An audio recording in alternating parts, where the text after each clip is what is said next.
भारत के संविधान बनने के बाद सबसे ज्यादा चर्चा का विषय यदि एक टॉपिक रहा है वो रहा है समान नागरिक संहिता। तो आज के सेशन में मैं आप सभी को यूनिफॉर्म सिविल कोड या समान नागरिक संहिता के बारे में बहुत ही विस्तार में, बहुत ही डिटेल में और आपके परीक्षा उपयोगी, आपकी समझ को विकसित करने वाला, आपके एग्जाम व्यू पॉइंट से इस टॉपिक को डिस्कस करने जा रहा हूं। और मैं चाहता हूं कि आप सभी इस पूरे सेशन को इत्मीनान से सुने, इत्मीनान से देखें, समझने का प्रयास करें कि इस सेशन को कैसे हमें जो है इस तरीके से आत्मसात करना है और बाकी ये एग्जाम में आपके बहुत महत्वपूर्ण है। अभी हाल ही के दिनों में बहुत चर्चा का विषय बना हुआ यूनिफॉर्म सिविल कोड। ये कोई पहला मौका नहीं है कि ये बहुत ज़्यादा चर्चा का विषय बना हुआ है, ये काफ़ी लंबे समय से चर्चा का विषय बना ही रहा है। मैं इस पर भी बात आऊँगा आपको कि कब कब यूनिफॉर्म सिविल कोड को लेकर के डिस्कशन हुआ है। अब देखो, डिस्कशन का भी जो हाल ही में कारण है, अभी का कारण मैं आपको बता दे रहा हूं। एक तो सबसे पहले ये इस समय राजनीतिक चर्चा का विषय बन चुका है। पॉलिटिकल, आप मीडिया में देखेंगे खूब डिस्कशंस है, नेता मंत्री राजनेता भी डिस्कस कर रहे हैं, ठीक है। दूसरा जो है, अभी हाल ही में जो 22वां विधि आयोग है उसने एक नोटिस जारी किया और नोटिस जारी करके जो विधि आयोग के द्वारा यूनिफॉर्म सिविल कोड पे जो धार्मिक संगठन है उनसे विचारों को जानने के लिए फिर से निर्णय लिया कि भाई क्या किसके थॉट्स हैं, इसलिए बहुत चर्चा का विषय बन गया। और इसके बाद आम लोगों को भी ये डिस्कशन के लिए कि भाई आप सभी भी चाहें तो अपनी राय दे सकते हैं, ठीक है। आयोग के द्वारा एक ईमेल दी गई थी और उस ईमेल के अंतर्गत आप भी अपनी राय दे सकते थे। तो मतलब आम जनता से भी अभी विधि आयोग के द्वारा, 22वें विधि आयोग के द्वारा क्या किया गया, 30 दिनों का, मतलब 14 जून से शायद स्टार्ट हुआ था, 14 जून 2023 से, कि भाई आप सभी अपनी राय भेज सकते हैं यूनिफॉर्म सिविल कोड को लेकर के। तो यूनिफॉर्म सिविल कोड क्या है, इसके पक्ष में क्या क्या पॉइंट हो सकते हैं, इसके विपक्ष में क्या पॉइंट हो सकते हैं, इसकी पृष्ठभूमि क्या है, इन सभी मुद्दों को आज के सेशन में आप सभी जानोगे। तो हाल ही में राजनीतिक चर्चा का विषय बना हुआ है। हाल ही में इसको जो है बहुत सारे जो विधि आयोग के द्वारा बहुत सारे लोगों से, पूरी देश की जनता से राय शुमारी ली जा रही है और साथ ही सर्वोच्च न्यायालय में टाइम टू टाइम पे बहुत सारे लोग जनहित याचिका लाते रहते हैं। इस पे पिछले साल जो है एक मुद्दा भी उठा था, कानून मंत्रालय के द्वारा बोला गया था कि सर्वोच्च न्यायालय जहां पे यूनिफॉर्म सिविल कोड को बनाने को लेकर के इतनी सारी जनहित याचिका आ रही हैं, इन सभी याचिकाओं को खारिज कर दे। क्यों? क्योंकि कोर्ट जो है, सुप्रीम कोर्ट, ये दबाव नहीं बना सकता विधायिका के ऊपर कि वो कोई ऐसा कानून बनाए, है ना। गाइडलाइन जारी करना बहुत जरूरी है, ठीक है, लेकिन दबाव नहीं हो सकता, एक प्रेशर नहीं हो सकता, एक आदेश नहीं हो सकता। क्यों? भारत में जो हमारी विधायिका, न्यायपालिका और कार्यपालिका है, तीनों एक स्वतंत्र निकाय हैं। तो यूनिफॉर्म सिविल कोड क्या है इसको समझेंगे। एक चीज और बता दूं, अभी ये चर्चा का विषय इसलिए भी है क्योंकि उत्तराखंड सरकार के द्वारा यूनिफॉर्म सिविल कोड के मसौदा को तैयार करने के लिए एक समिति बना दी गई है। अब आप देखिए इस समय क्यों ये, मतलब पूरा जो है लंबे समय से जो एक डिस्कशन का मुद्दा बन गया, क्योंकि एक तो उत्तराखंड सरकार जुड़ गई इसमें यूनिफॉर्म सिविल कोड को लेकर के। एक तो उत्तराखंड सरकार का जो है एक समिति बनाई गई कि भाई इसका ड्राफ्ट बनाइए। अभी सेंट्रल गवर्नमेंट के द्वारा कोई ड्राफ्ट नहीं बनवाएगा, ठीक है। दूसरा, सुप्रीम कोर्ट भी चाहता है कि भैया यूनिफॉर्म सिविल कोड बने। टाइम टू टाइम पे यहाँ पे बहुत सारी, मतलब यूनिफॉर्म सिविल कोड का पक्षधर है सुप्रीम कोर्ट। राजनीतिक चर्चा का विषय है, मीडिया में चर्चा का विषय है। तो वास्तव में एक बार समझने का प्रयास करते हैं कि यूनिफॉर्म सिविल कोड है क्या, यूनिफॉर्म सिविल कोड की क्या पृष्ठभूमि है, इसके पक्ष में क्या तर्क हो सकते हैं, इसके विपक्ष में क्या तर्क हो सकते हैं, इन सभी मुद्दों को एक बार समझते हैं। सबसे पहले मैं शुरू करता हूं कि इसकी पृष्ठभूमि क्या है, मतलब यूनिफॉर्म सिविल कोड की क्या पृष्ठभूमि। क्या ये यूनिफॉर्म सिविल कोड आजादी के बाद जब संविधान में आया, क्या आर्टिकल 44 ही यूनिफॉर्म सिविल कोड की बात करता है, ठीक है। उससे पहले एक चीज सिंपल सा समझिए, यूनिफॉर्म सिविल कोड क्या है। पूरे देश के लिए एक समान कानून होना, पूरे देश के लिए एक जैसा कानून होना। देखिए होता क्या, अभी हाल फिलहाल में जो मुद्दा है पूरा का पूरा, जिस मुद्दे को लेकर के ये पूरा का पूरा मैटर बना हुआ है, हमारे यहाँ पे जितने भी आपराधिक मामले हैं, है ना, क्रिमिनल केसेस हैं, वो सब राज्य द्वारा एक विधि के तहत संचालित किए जाते हैं। जैसे कि इंडियन पेनल कोड सबके लिए है, चाहे वो किसी भी धर्म का हो, चाहे किसी भी समुदाय को हो। कोई आपराधिक गतिविधि करा उसके लिए सबके लिए एक ही है, चाहे वो सीआरपीसी हो, चाहे आईपीसी हो, चाहे सीपीसी हो, है ना, जितने भी एक्ट हैं हमारे। लेकिन जो सिविल मामले हैं, सिविल मामलों के लिए विभिन्न धर्मों के अपने पर्सनल लॉ हैं, अपने पर्सनल लॉ से वो संचालित हो जा रहे हैं। ठीक है, अब हुआ क्या, कालांतर में समय के साथ साथ सिविल कानूनों को भी क्या किया गया, कोडिफाइड कर दिया गया। लाइक जैसे कि हिंदू कानून आपका है ना, इसमें हिंदू, बौद्ध, जैन और सिख है, इनके लिए हिंदू कानून को संहिताबद्ध किया जा चुका है। हिंदू कोड बिल आया था आपका 1955 में, आप सभी जानते हैं। लेकिन मुस्लिम समुदाय का अपना खुद का क्या है, एक पर्सनल लॉ है। ईसाई समुदाय का अपना खुद का क्या है, एक पर्सनल लॉ है। पारसी समुदाय का खुद का क्या है, एक पर्सनल लॉ है। ठीक है, अब आप देखिए, मैं आज आपको क्या सिखाना चाहता हूं कि as a civil servant, as a, जब आप प्रशासन में जाएंगे, आप एग्जाम दे रहे हैं, इंटरव्यू दे रहे हैं, आपका क्या दृष्टिकोण होना चाहिए, क्योंकि ये बहुत संवेदनशील मुद्दा है। ये आर्टिकल 25 के साथ भी जुड़ा हुआ है, तो आपको एक बार समझना है, इसको हर तरीके से अप्रोच डेवलप करना है कि यूनिफॉर्म सिविल कोड किस तरीके से आना चाहिए। क्या ये चरणबद्ध तरीके से आना चाहिए, धीरे धीरे इसको लेकर के आना चाहिए, अचानक से जो है भारत की जो सांस्कृतिक विविधता है, जो धार्मिक विविधता है, उन सभी में एक कानून लेकर के आ जाना चाहिए। बिल्कुल खुले दिमाग से चीजों को सोचना है। जब तक आप एक पक्ष लेकर के सोचेंगे, बात नहीं बनेगी। ये भारत है और भारत में सामाजिक संस्कृति है, तो इसलिए सभी पक्षों को ध्यान में रखना होगा, है ना। हमारे देश के लिए ये बहुत जरूरी है। ये बात सही है कि आजादी के 75 साल हो चुके हैं, समय आ चुका है कि हमें यूनिफॉर्म सिविल कोड पे अब काम करना चाहिए, इसको लेकर एक हेल्दी डिस्कशन होनी चाहिए। बहुत अच्छी बात है, मीडिया में हेल्दी डिस्कशन चल भी रही है, लेकिन मीडिया के बहुत सारे पक्षकार ऐसे हैं जो बहुत बायस्ड होकर के बात करते हैं। वो, उनको सांप्रदायिकता के अलावा दूसरा रंग दिखता नहीं है। यूनिफॉर्म सिविल कोड को भी एक चुनावी मुद्दा बना करके देखते हैं, और मतलब ये मीडिया की हालत बता रहा हूं, और इससे बड़ा कंफ्यूजन है, लोगों को समझ ही नहीं आता क्या है। तो चलिए मैं एक बार यूनिफॉर्म सिविल कोड की आपको पृष्ठभूमि बताता हूं कि एक्चुअल में यूनिफॉर्म सिविल कोड का शुरुआत कहां से होती है। देखिए, इसकी अवधारणा का डेवलपमेंट कब हुआ, जब देश गुलाम था। औपनिवेशिक टाइम पीरियड पे ब्रिटिश सरकार के द्वारा 1835 में, ठीक है, 1835 में आपका जो है, एक बार 1835 में, आपको शायद याद होगा, ये वही टाइम है जब यहाँ पे लॉर्ड विलियम बेंटिंग थे, विधि आयोग बन रहा था, लॉर्ड मैकाले का आगमन हो रहा था। ये वही टाइम पीरियड है जब कानून बन रहे थे। तो औपनिवेशिक काल में जब भारत गुलाम था, तो ब्रिटिश सरकार के द्वारा 1835 में एक रिपोर्ट प्रस्तुत की गई, और उस रिपोर्ट के अंतर्गत ये बोला गया कि जितने भी अपराध होते हैं, जितने भी सबूत हैं, एविडेंस है ना, एविडेंस एक्ट है ना आपका, अनुबंध है, जितने भी कॉन्ट्रैक्ट होते हैं, इन सभी विषयों पर, अपराध के विषय पे तो इंडियन पेनल कोड बन गया, सीआरपीसी बन गया, है ना, सीपीसी आपका है। तो अपराधों के लिए, सबूतों के लिए, एविडेंस के लिए, अनुबंधों के लिए, इन सभी विषयों पर भारतीय कानून का संहिताकरण करने की आवश्यकता है, और संहिताकरण कुछ इस तरीके से लाया जाए कि एक रूपता हो जाए। ठीक है, समझ रहे हैं।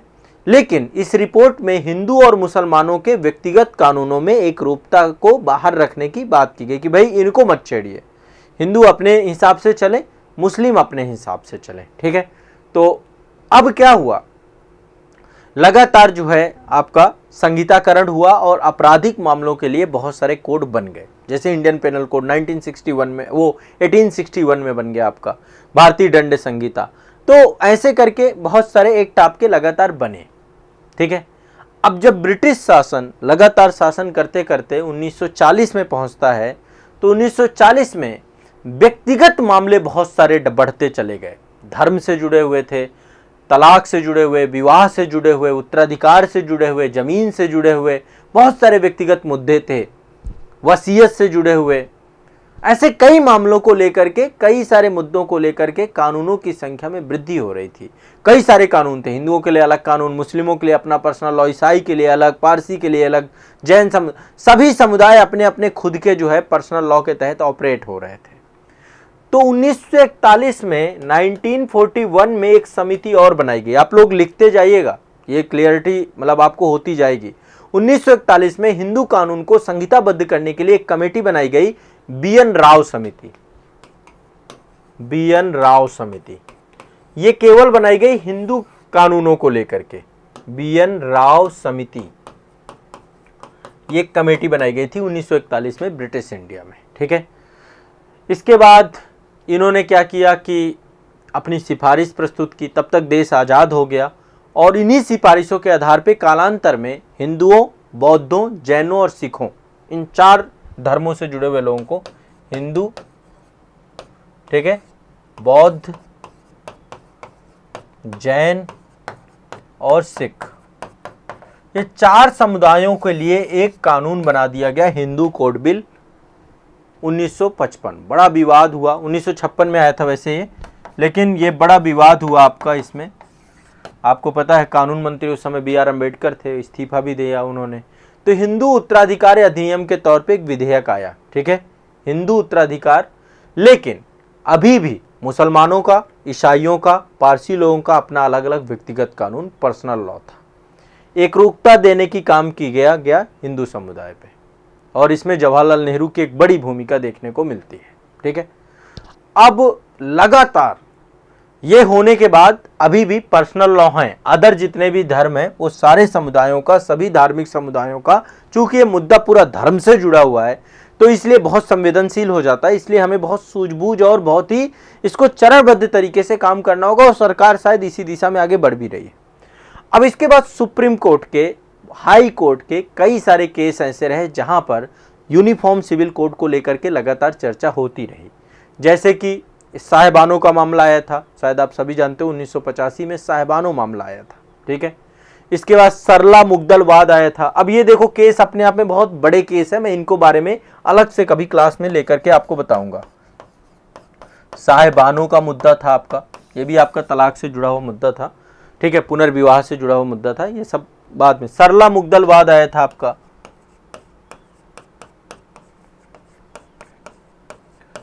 आप बस ये वाद लिख सकते हैं। सरला मुगदल वाद आया था 1995 में, 1995 में एक वाद ये था। इसके बाद ट्रिपल तलाक, आपको पता है इस मुद्दे पर भी जो है सुप्रीम कोर्ट के द्वारा इसको भी बैन किया गया। और बहुविवाह, ये सारे मुद्दे बहुत सारे मुस्लिम धर्म में हैं या अन्य धर्मों में हैं, तो उन प्रथाओं को लेकर के, महिलाओं के सम्मान को लेकर के, कि महिलाओं का जीवन गरिमापूर्ण हो सके, क्योंकि देखिए सबके अलग अलग कानून हैं, सबके अलग अलग कानून हैं, ठीक है, सारे लोग अपने हिसाब से चलते हैं। तो यहां पर जो है क्यों ना सिविल मामलों में एक जैसा कानून बनाया जाए, एक जैसी जो है स्थिति विकसित की जा सके। अब यहां पे मैं थोड़ा सा आपको आसान भाषा में बताता हूं। अभी मैं कई सारे, अभी मोटर व्हीकल एक्ट की ही बात कर लीजिए। मोटर व्हीकल एक्ट आप देखेंगे सब लोग एक साथ ही, एक जैसे ही तो हैं, एक जैसे ही चल रहे हैं। तो पूरे देश में विवाह को लेकर के, तलाक को लेकर के, विरासत को लेकर, गोद लेने की परंपरा को लेकर, उत्तराधिकार को लेकर, ये जितने भी मामले हैं ये सारे व्यक्तिगत मामले हैं। इन सभी के लिए एक समान कानून बनाया जा सके, यही आपका यूनिफॉर्म सिविल कोड होगा। एक ऐसा कानून बने, और इसके लिए भारतीय संविधान का अनुच्छेद 44, आप हमेशा, आप सभी जानते होंगे, आर्टिकल 44 राज्य के नीतिशक तत्वों में है आपका, और आर्टिकल 44 में जो है यूनिफॉर्म सिविल कोड को लेकर के चर्चा की गई है, ठीक है। अब देखो इसके कई सारे पक्षधर हैं, कई सारे विरोधी हैं, ये हमेशा चर्चा में रहता है इसी कारण से, क्योंकि कुछ ना कुछ इसमें मैटर्स हैं, उन पे मैं आऊंगा। लेकिन इससे पहले एक बात समझने का प्रयास करिए, क्या भारत एक समान नागरिक संहिता की स्थिति में है? तो यह बात बिल्कुल है। क्यों है? क्योंकि भारतीय कानून में सिविल मामलों के लिए एक समान संहिता कई मामलों में करते हैं। जैसे कि भारतीय अनुबंध अधिनियम 1872 में बना था, आज नहीं बना था, अंग्रेज बना के गए थे। भारतीय अनुबंध अधिनियम 1872, नागरिक प्रक्रिया संहिता जो सीपीसी है आपकी, सब लोग इसका यूज करते हैं। संपत्ति हस्तांतरण अधिनियम 1882, आज भी मतलब ये सब यूनिफॉर्म है, मतलब इनका सभी लोग प्रयोग करते हैं। भागीदारी अधिनियम 1932, साक्ष्य अधिनियम, एविडेंस एक्ट आपका 1872, ये सारे अधिनियम आप देख लीजिए तो आप इससे आप पा पाएंगे कि ये लगभग बहुत सारे कानून ऐसे हैं जो सभी धर्मों के लोग मानते हैं। अब देखिए भारत में जो राज्य हैं, राज्यों के द्वारा कई सारे कानूनों में संशोधन किए गए हैं, ठीक है, पर धर्म निरपेक्षता के मामले में अभी भी विविधता है। लेकिन आप देखेंगे पूरे भारत में लगभग एक समान मोटर वाहन अधिनियम 2019 को लागू करने से कई सारे राज्यों ने इंकार भी किया था। भारत में केवल एकमात्र राज्य है गोवा, जहां पे यूनिफॉर्म सिविल कोड अभी लागू है, वो भी आपका मतलब ये अभी का नहीं है, ये भी पहले ही डेवलप हुआ है। पुर्तगाली थे यहाँ पर, जब पुर्तगीज थे उसी टाइम पे इसको डेवलप किया गया है। अब एक बार थोड़ा सा इसको समझते हैं कि यदि यूनिफॉर्म सिविल कोड लागू होता है तो क्या बेनिफिट होंगे और क्या इसके नुकसान होंगे, इसको समझते हैं। देखो, यूनिफॉर्म सिविल कोड बन सकता है क्योंकि कई मामलों में हम यूनिफॉर्म सिविल कोड के तहत ही काम कर रहे हैं, इसको लेकर कोई ऐसा नहीं कि बहुत बड़ा संकट आ जाएगा। लेकिन इसके पक्ष में तर्क की बात करते हैं कि इसमें पक्ष में क्या है। आप देखो, सिविल सर्विसेज की तैयारी कर रहे हैं जितने भी बच्चे हैं, आप लोगों को ये चीज समझना जरूरी है। देखो यहाँ पे एक बार और आप देख सकते हैं, ये आपके विवाह अधिनियम अलग अलग, हिंदू, जैन, बौद्ध के लिए हिंदू विवाह अधिनियम है, साथ में हिंदू उत्तराधिकार अधिनियम है, ठीक है, हिंदू उत्तराधिकार अधिनियम 1956 है ये। लेकिन देखिए अब बाकी सबके लिए अलग अलग है। मुस्लिमों के लिए मुस्लिम पर्सनल लॉ है, 1937 में है आपका। ईसाई विवाह अधिनियम 1872 है। पारसी विवाह और तलाक अधिनियम, ठीक है। इसके बाद आपका आनंद विवाह संशोधन नियम 2012, ये सिख धर्म का है। तो विवाह वगैरह के अधिनियम अभी भी सबके अलग अलग हैं, अपने हिसाब से चलते हैं। ओवरऑल देखा जाए तो जो मेन प्रॉब्लम है इसमें सबसे ज़्यादा जो समस्या का सामना करती हैं वो करती हैं महिलाएं। कौन करती हैं? महिलाएं, ठीक है। सबसे ज़्यादा जो जिनकी स्थिति दयनीय है वो इन समुदायों से जुड़ी हुई महिलाओं की है। अब यदि यूनिफॉर्म सिविल कोड आ जाता है देश में तो क्या होगा, इसके पक्ष में तर्क क्या है? सबसे पहले समानता के अधिकार के लिए। समानता का अधिकार कहां बोलता है? आर्टिकल 14 और आर्टिकल 15 में। आर्टिकल 14 कहता है राज्य किसी भी व्यक्ति को विधि के समक्ष समान व विधियों का समान संरक्षण से वंचित नहीं करेगा, ठीक है। तो राज्य किसी भी व्यक्ति को विधि के सम्मुख समता व विधियों का समान संरक्षण से वंचित नहीं करेगा, ठीक है। राज्य क्या है? विधि के समक्ष समता, ये सभी जानते हैं, और विधियों का समान संरक्षण,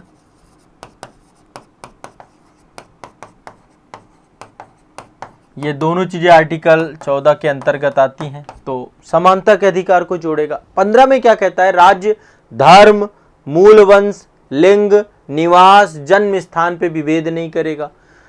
तो समान नागरिक संहिता यदि लागू नहीं होगी तो इन दोनों अधिकारों का क्या होगा? आपके उल्लंघन होगा, 14 और 15 का।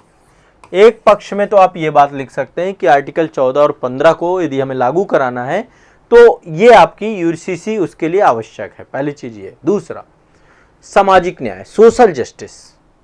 देखिए अब क्रम से आप देखते जाइए, मैं संवैधानिक और बिल्कुल तार्किक बात कर रहा हूं। आर्टिकल 21 में, आर्टिकल 21 आपका जो है इसके अंतर्गत गरिमामय जीवन, स्वतंत्र जीवन का सिद्धांत। तो ये महिलाओं के लिए सबसे ज्यादा बुरी स्थिति है, ठीक है। कहीं पर ट्रिपल तलाक की समस्या, कहीं पर जो है बहुविवाह की समस्या, तो कहीं ना मंदिर के प्रवेश की समस्या, मस्जिदों के प्रवेश की समस्या, मंदिरों के प्रवेश की समस्या भी है, चाहे वो सबरीमाला हो, चाहे वो शनि सिंगड़ापुर हो, ऐसे करके कई सारे मामले आए। तो ये सारे महिलाओं के लिए बनाए गए, महिलाओं को वंचित कर दिया गया, ठीक है।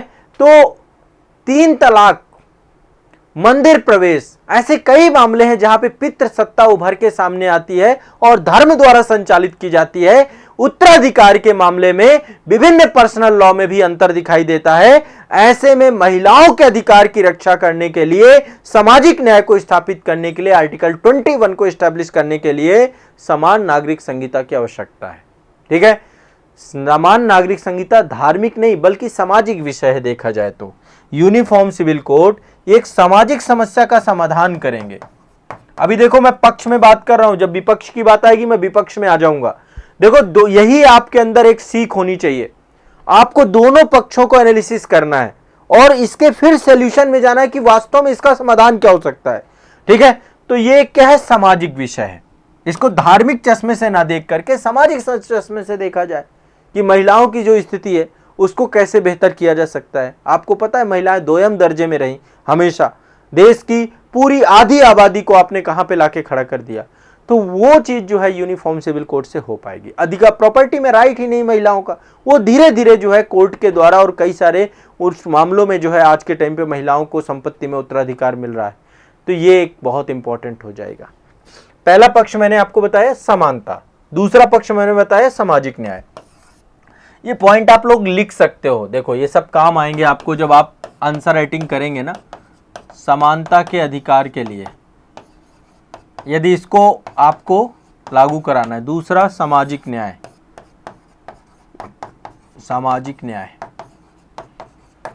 अपना भी वो पॉइंट भी आप लोग दीजिएगा।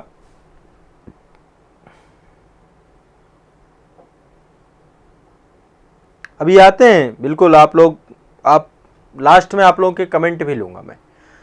तो पहला आपका क्या है, समानता का अधिकार, दूसरा है सामाजिक न्याय। अब आगे बढ़ते हैं। अगला पॉइंट क्या हो सकता है, अगला पॉइंट हो सकता है विधिक स्पष्टता, मतलब कानूनी तौर पे चीजें स्पष्ट हो जाएंगी। अभी क्या है, हर धर्म का अपना अपना पर्सनल लॉ है, तो चीजें अस्पष्टता बहुत ज्यादा है। ठीक है, समान नागरिक संहिता लागू होने से पूरे देश में विधिक स्पष्टता आ जाएगी। तीसरा पॉइंट है विधिक स्पष्टता।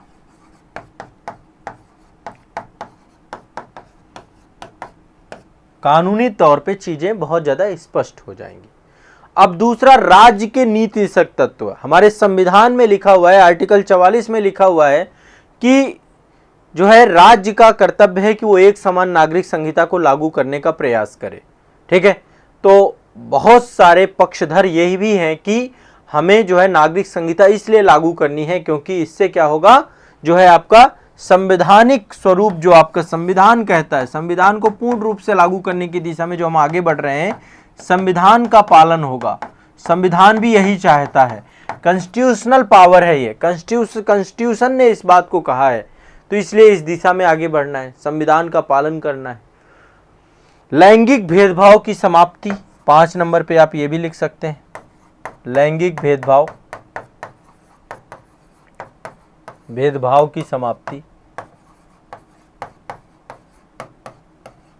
ठीक है, लैंगिक भेदभाव की समाप्ति। और क्या हो सकता है, महिलाओं को सम्मानजनक जीवन जीने का अधिकार, इसी के तहत जोड़ लीजिए कि महिलाओं को सम्मानजनक जीवन का अधिकार होगा।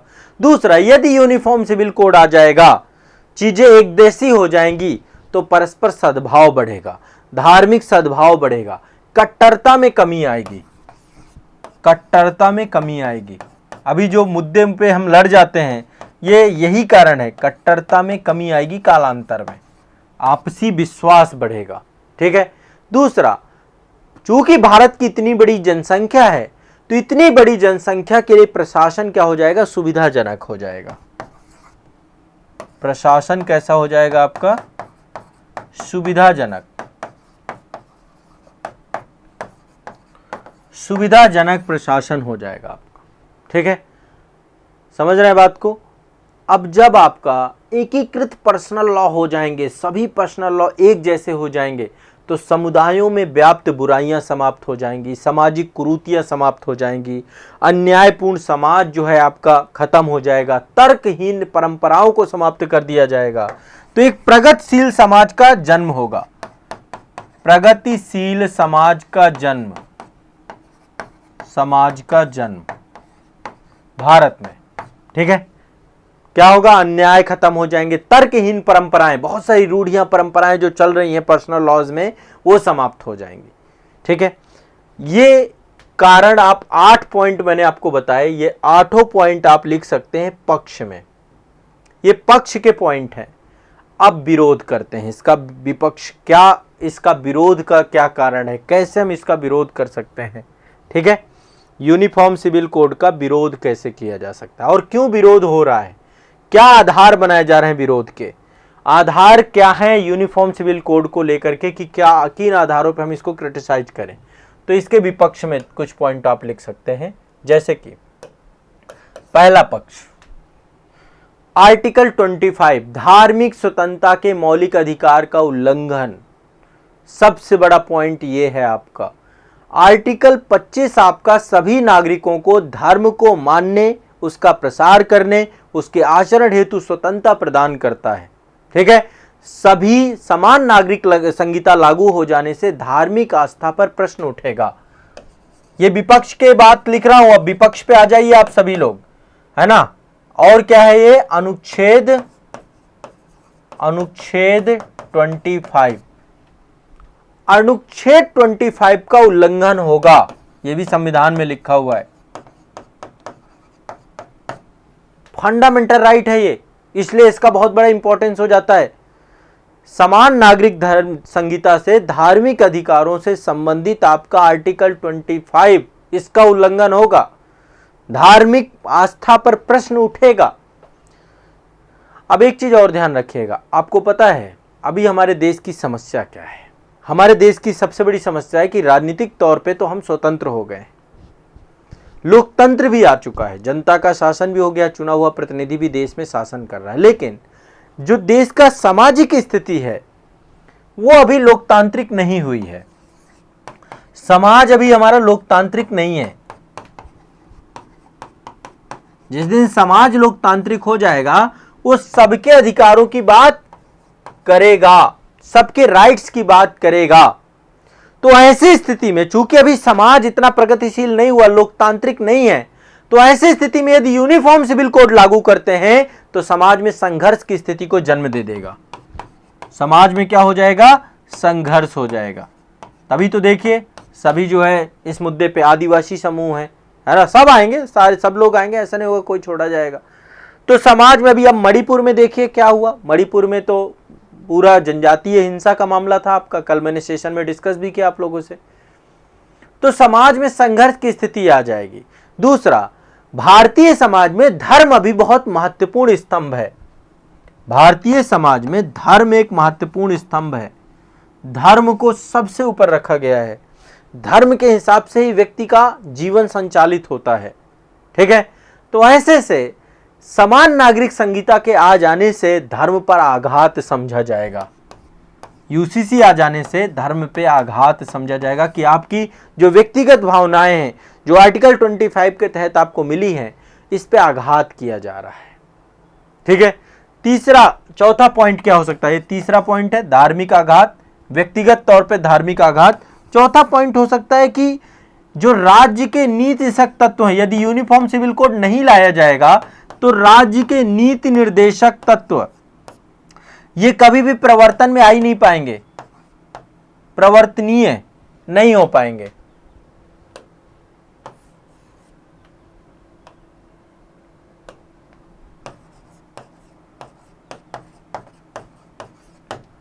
यूनिफॉर्म सिविल कोड का प्रवर्तन हो ही नहीं पाएगा, विधि द्वारा प्रवर्तन नहीं हो पाएगा, इनका कानून द्वारा प्रवर्तन नहीं हो पाएगा।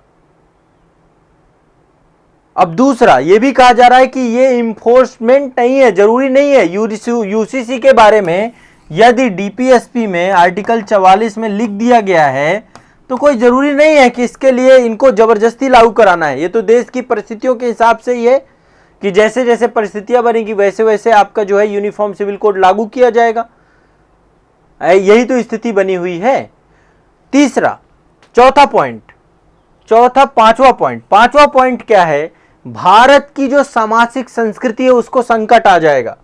हमारी सामाजिक संस्कृति है ना भाई, सामाजिक संस्कृति, सभी धर्मों के लोग रह रहे हैं, यदि एक ही कोड बन जाएगा तो सामाजिक संस्कृति, धार्मिक विविधता, सब एक साथ ले लीजिए इन्हें, विविधता, इन सभी पे क्या हो सकता है? एक संकट आ जाए। भारत की विविधता, रीति रिवाज,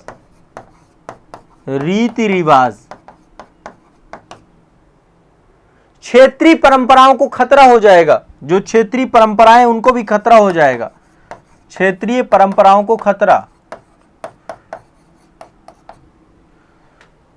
सामाजिक संस्कृति, धार्मिक विविधता, रीति रिवाज, क्षेत्रीय परंपराओं को खतरा, आदिवासियों की पहचान को संकट, यह भी हो सकता है, आदिवासियों की पहचान को संकट,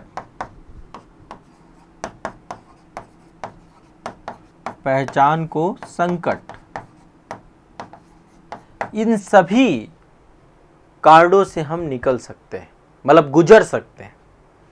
अब जब ये होगा तो भारतीय समाज की बहुसंस्कृतिवाद की पहचान में कमी आएगी।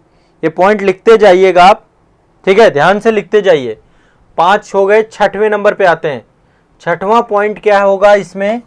भारत का जो बहुसंस्कृतिवाद है, भारत के बहुसंस्कृतिवाद संस्कृतिवाद की पहचान में कमी। भारत की बहुसंस्कृतिवाद के पहचान में कमी आ जाएगी। ठीक है, अल्पसंख्यक और बहुसंख्यकों को प्रभावित करने के कारण बहुमत पर प्रभाव पड़ेगा।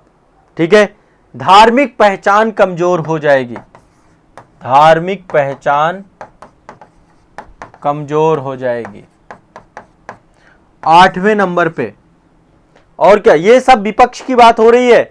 अल्पसंख्यकों और बहुसंख्यक, बहुसंख्यक में हिंदू वर्ग है, इसको प्रभावित करने वाले कारण और बहुमत पर प्रभाव पड़ेगा। एक यहीं पर पॉइंट मैं जोड़ रहा हूं। दरअसल इसका विरोध का एक जो बड़ा कारण है, जो मुझे समझ में आता है, शायद आप भी इस बात को समझें, चूंकि भारत में बहुसंख्यक वर्ग हिंदू ही है, 100 करोड़ से ज्यादा बड़ी आबादी हिंदुओं की है, संसद और विधायिका में सबसे बड़ा रिप्रेजेंटेशन हिंदू वर्ग का है, हिंदू समुदाय का है। तो जो अल्पसंख्यक वर्ग है उसको ये लगता है कि कहीं ऐसा ना हो कि यूनिफॉर्म सिविल कोड के नाम पे हिंदू मान्यताओं को, हिंदू परंपराओं को हमारे ऊपर थोप दिया जाए। सीधी साफ सी बात है। एक जो ये वाला जो उनके अंदर डर बैठा हुआ है, इस डर के कारण से बहुत बड़ा विरोध है। यह भी एक बहुत बड़ा मतलब समस्या है। तो अल्पसंख्यक और बहुसंख्यकों को प्रभावित करना, ये मतलब ये एक मुद्दा बहुत बड़ा बन सकता है। इसलिए आपको इस मुद्दे को भी ध्यान में रखना चाहिए। आपसी अविश्वास, अभी तक हम उतने विश्वास में नहीं आ पाए, उतने कॉन्फिडेंस में देश का अल्पसंख्यक समुदाय नहीं आ पाया कि वो बहुसंख्यक वर्ग पे भरोसा कर पाए। क्यों? समय समय पर सांप्रदायिक दंगे हुए, समय समय पर ऐसी समस्याएं निकल के आई। उन समस्याओं के कारण से अभी तक भारत में एक जो सांप्रदायिक कट्टरता है वो आए दिन देखने को मिलती है। दूसरा, राजनीति का सांप्रदायिकरण हो गया, जो पॉलिटिक्स है उसका भी सांप्रदायिकरण हो गया। तो ये आपके 8-9 कारण हैं जिन कारणों को आप स्पष्ट कर सकते हैं, लिख सकते हैं। ठीक है, अब देखिए मैं आपको बता दूं, इससे पहले हुआ क्या। पिछले साल की बात है, पिछले साल कानून मंत्रालय ने सर्वोच्च न्यायालय को कहा कि भाई न्यायालय संसद को कोई कानून बनाने के निर्देश नहीं दे सकता है। बार बार न्यायालय संसद को ये कहता है कि यूनिफॉर्म सिविल कोड बनाओ, यूनिफॉर्म सिविल कोड बनाओ, और यदि यूनिफॉर्म सिविल कोड को लेकर कोई पीआईएल आपके पास आ रही है तो आप उन्हें रिजेक्ट कर दीजिए, रिजेक्ट कर दीजिए, है ना। क्योंकि लगातार बहुत सारे याचिकाकर्ता जो जनहित याचिका लाते हैं, पीआईएल लाते हैं, विवाह के मामले में, तलाक के मामले में, भरण पोषण के मामले में, गुजारा भत्ता के मामले में, है ना, इन सभी को विनियमित करने वाले जो कानून हैं उनमें एक रूपता की मांग कर रहे हैं। कह रहे हैं कि भैया विवाह एक रूप हो जाए, तलाक एक रूप हो जाए, भरण पोषण एक रूप हो जाए। याचिका करते ये भी कह रहे हैं कि जो अलग अलग कानून बने हुए इनकी विसंगतियां दूर की जाएं, सभी नागरिकों के लिए एक बनाने के लिए यूनिफॉर्म सिविल कोड आए। तो सरकार ने कहा कि न्यायालय इस मामले में मार्गदर्शन नहीं दे सकता, क्योंकि विधायिका अपने आप में क्या है, इंडिपेंडेंट है। यह कानून का मामला है जिसका फैसला जनता द्वारा चुने गए प्रतिनिधियों को ही करना होगा, जनता की राय पे करना होगा। तो आप देखिए अभी जनता की राय विधि आयोग फिर से ले रहा है, 22वां विधि आयोग के द्वारा फिर से जो है इसके लिए चर्चा कर रहा है, डिस्कस कर रहा है। अब देखिए मुद्दा यह है कि इतने सारे पक्ष मैंने बताए, इतने सारे विपक्ष आपको बताए, है ना। क्या समस्या आएगी, क्या दिक्कत आएगी आपका, मतलब आगे क्या हो सकता है, क्या करना चाहिए, कैसे यूसीसी आनी चाहिए, क्या तुरंत एक कानून आ जाना चाहिए या चरणबद्ध तरीके से इसको लाना चाहिए। कई लोग अफवाह भी फैल रही है कि मानसून सत्र में बिल आ जाएगा, ड्राफ्ट आ जाएगा, उसके अगले शीतकालीन सत्र पे आ जाएगा। ये चलता रहता है, ये मीडिया वाले हैं, ये कुछ भी करते हैं, है ना। इनका एक अपना एजेंडा है टीआरपी, वो टीआरपी को लेकर के देश को भ्रम में रखना इनका सबसे बड़ा जाल है ना। लोग तो सीधे साधे हैं, भोले भाले हैं, उन्हें नहीं समझ में आता। देखिए सरकार को सबसे पहला काम जो करना होगा, आगे की राह मैं आपको बताता हूं कि इसको लेकर आगे की राह क्या है, कैसे यूसीसी भारत में आए। यूसीसी आना चाहिए, जरूरी है ये संविधान निर्माताओं को लेकर के, लेकिन यूसीसी आएगा कैसे। सबसे पहले सरकार को बहुत कड़ी मेहनत करनी पड़ेगी। क्या करनी पड़ेगी, समाज में परस्पर विश्वास का निर्माण करे, समाज में परस्पर विश्वास का निर्माण करे। ये सबसे ज्यादा इंपॉर्टेंस है, एक भरोसा, एक विश्वास। ठीक है, धार्मिक रूढ़िवाद की बजाय लोकहित के रूप में इसको एस्टेब्लिश किया जाए। रूढ़िवादिता नहीं चाहिए इसमें, रूढ़िवादिता नहीं, क्या चाहिए? लोकहित चाहिए। लोकहित मतलब यूनिफॉर्म सिविल कोड को इस तरीके से रिप्रेजेंट करना होगा कि धार्मिक रूढ़िवादिता से जुड़े हुए पक्षों को ना होकर के जनता के समस्याओं का समाधान है, जनता की समस्याओं का समाधान।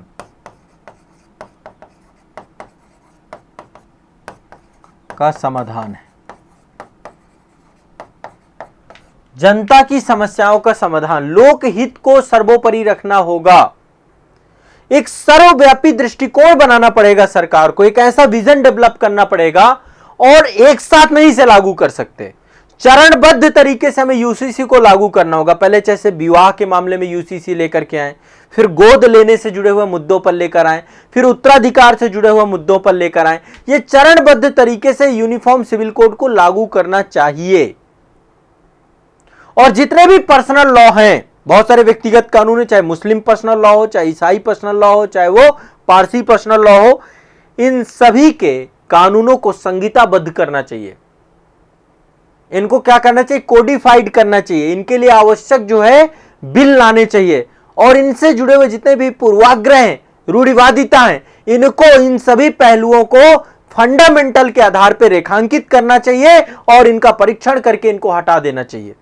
जो महिलाओं के खिलाफ हो, जो बच्चों के खिलाफ हो, जो ऐसी परंपराओं के खिलाफ हो जिनका संविधान जो है, जो संविधान के पैमाने पे, पैरामीटर पे खरा नहीं उतरते हो, उनको धीरे धीरे अलग कर देना चाहिए। और ये आपने देखा ट्रिपल तलाक जैसे मैटर पे। तो जो महिलाओं के सम्मान और उनके गरिमापूर्ण जीवन के अधिकार के प्रतिकूल हो, उन सभी को क्या कर देना चाहिए? हटा देना चाहिए धीरे धीरे। एक साथ नहीं हो सकता, यह चीज समझना होगा। जब तक हम इस मुद्दे को नहीं समझेंगे कि हम तुरंत ही आ जाएगा, एक साथ ही आ जाएगा, कोई फायदा नहीं है। ठीक है, तो यह बिल्कुल सही है कि यदि हमें लैंगिक विविधता, महिलाओं की स्थिति को बेहतर करना है, देश में धर्मनिरपेक्षता व लोकतंत्र की पूर्ण प्राप्ति करनी है, तो हमें यूसीसी लाना होगा, यूनिफॉर्म सिविल कोड लाना होगा। लेकिन सरकार को इसको थोपना नहीं होगा कि एक बिल लेकर के आए और जनता के ऊपर थोप दिया। थोपने से बचना होगा। पर्सनल लॉ में सुधार करना होगा, और धीरे धीरे पर्सनल लॉ में सुधार करते करते यूनिफॉर्म सिविल कोड की आगे बढ़ना होगा। समझ रहे हैं मेरी बात को, मैं क्या कह रहा हूं सभी लोग? ठीक है, यदि समस्या आ रही हो समझने में, एक बार फिर से इसको सुनिएगा। तो वर्तमान में देश की राष्ट्रीय एकता इंपॉर्टेंट है, अखंडता जरूरी है, और यदि यूसीसी मतलब आनन फानन में ले आया जाएगा, सरकार थोप देगी, तो इससे क्या होगा? हमारे देश की एकता और अखंडता जो है बाधित हो सकती है। इसलिए रीति रिवाज के, परंपराओं के केवल उन्हीं तत्वों को छेड़ा जाए, उन्हीं को यूनिफॉर्म सिविल कोड में लाया जाए जो व्यक्तियों के अन्याय के कारण बनते हैं। चाहे मंदिरों के प्रवेश का मुद्दा हो, चाहे मस्जिदों के प्रवेश का मुद्दा हो, इन सभी मुद्दों में उन्हीं मुद्दों को छोड़ा जाए जिससे व्यक्ति के जीवन की गरिमा के प्रतिकूल स्थिति पर प्रभाव पड़ता है। यह होना चाहिए। ठीक है, पर्सनल लॉ में जो अच्छी चीजें हैं, बहुत सारी चीजें अच्छी भी होंगी, हर चीज बुरी नहीं होगी, न्याय संगत प्रावधान है, उनको भी यूनिफॉर्म सिविल कोड में लाना चाहिए। चाहे वो मुस्लिम पर्सनल लॉ में हो, चाहे ईसाई पर्सनल लॉ में हो, चाहे जैन पर्सनल लॉ में। यदि इनमें कोई अच्छी बातें हैं तो उनको भी यूनिफॉर्म सिविल कोड का हिस्सा बनाइए। ठीक है, यदि बुरी बातें हैं तो उनको हटाइए। स्वदेशी संस्कृति को संरक्षित करना, सामाजिक संस्कृति को संरक्षित करना, यह इंपॉर्टेंट लक्ष्य होना चाहिए। तर्क संगत समाज को बनाना, रीति रिवाज ऐसे हो जो तर्क संगत हो, ऐसे परंपराएं हो जो तर्क संगत हो। इससे देश की विविधता यूनिफॉर्म सिविल कोड के माध्यम से भी तय की जा सके। तो भारत जैसा विशाल लोकतंत्र, जहां पे रूल ऑफ लॉ है, विधि का शासन है, देश की व्यवस्था में परिवर्तन जो होना चाहिए वो क्रमिक होना चाहिए, त्वरित नहीं होना चाहिए। इससे समाज में अराजकता की स्थिति आ जाएगी। क्रमिक परिवर्तन होना चाहिए, प्रगतिशील परिवर्तन होना चाहिए, और ऐसे में यूनिफॉर्म सिविल कोड को चरणबद्ध तरीके से लागू करना होगा। आपको कैसे लागू करना पड़ेगा? चरणबद्ध तरीके से लागू करना होगा। चरणबद्ध तरीका ही इसका सबसे बेहतर उपाय है यूनिफॉर्म सिविल कोड को लागू करने का। समझ पा रहे हैं मेरी बात को? तो यूनिफॉर्म सिविल कोड आपका लागू होना चाहिए, इस पक्ष में आप भी रहिएगा, लेकिन ये एक प्रॉपर इस तरीके से होना चाहिए जिससे देश की एकता अखंडता खतरे में ना पड़े, है ना। ऐसे रीति रिवाज और परंपराएं जो तार्किक हों उन्हीं को लिया जाए, जो व्यक्तियों के अन्याय वाले उनको हटाया जाए, पर्सनल लॉ को कोडिफाइड किया जाए। इन सभी मुद्दों पे सरकार को पहले प्राथमिकता देनी चाहिए। तो ये रहा एक संपूर्ण और समग्र चर्चा पर चर्चा यूनिफॉर्म सिविल कोड पे। मैंने आपको सभी पक्षों पे बात की कि यूनिफॉर्म सिविल कोड क्या है ना, इस पे डिस्कशन हमारा हुआ। एक समान नागरिक संहिता क्या है? एक समान नागरिक संहिता पूरे देश के लिए एक कानून प्रदान करती है जो सभी धार्मिक समुदायों को उनके व्यक्तिगत मामले, चाहे वो विवाह हो, चाहे तलाक हो, चाहे वो विरासत हो, चाहे गोद लेने की बात हो, इन सभी के लिए सभी पर लागू होगी। आर्टिकल 44 इसकी बात करता है। तो ये डिस्कशन मैंने आपका किया इसमें, ठीक है, डिटेल में चर्चा हुई यूनिफॉर्म सिविल कोड को लेकर के। आप सभी निश्चित तौर पे आप सभी को समझ में आया होगा, मैं पूरी आशा करता हूँ। समझ में आया है कि नहीं आया, बताओ भाई। सभी को समझ में आया है? सभी को समझ में आया कि नहीं आया? एक बार कमेंट बताएं, और किसी का कोई कमेंट हो तो बताएं।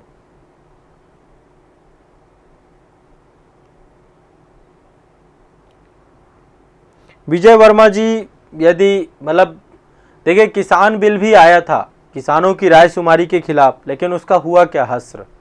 तो देश में कोई भी चीज़ ऐसी नहीं आनी चाहिए। सीए और एनआरसी का मुद्दा हुआ था, कितनी गहमा गहमी हो गई, और उसमें तो नासमझी थी। सीए और एनआरसी, मतलब सीए तो कोई भी ऐसा बिल नहीं था जिससे लोगों के अधिकारों को समाप्त किया जाए, वो तो लैक ऑफ नॉलेज का इशू था। लेकिन जीएसटी जो है, जीएसटी तो बहुत अच्छी चीज़ है, मतलब जीएसटी में कोई बुराई नहीं है।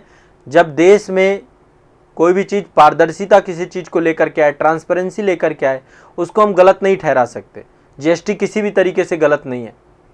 आज जो है कर लोग ज़्यादा भरने लग गए, क्यों? क्योंकि जीएसटी है, एक ऐसा पोर्टल एकीकृत है ना। तो ऐसे ही यूनिफॉर्म सिविल कोड भी आना चाहिए, लेकिन वो तरीके से आना चाहिए, चरणबद्ध तरीके से आना चाहिए, है ना। तो चलिए, बहुत बहुत शुक्रिया, धन्यवाद आप सभी का आज के सेशन से जुड़ने के लिए, और निश्चित तौर पे आपकी समझ विकसित हुई होगी। आगे भी लगातार मैं ऐसे सेशन लाता रहूँगा, और इस सेशन से आपको लाभ हुआ है तो आप इसको सभी तक पहुँचाइए, सभी को बताइए, और आने वाले समय पे भी हम डिस्कशन करते रहेंगे। प्रोग्रेसिव डेवलपमेंट हमारी होती रहेगी। शुक्रिया, धन्यवाद।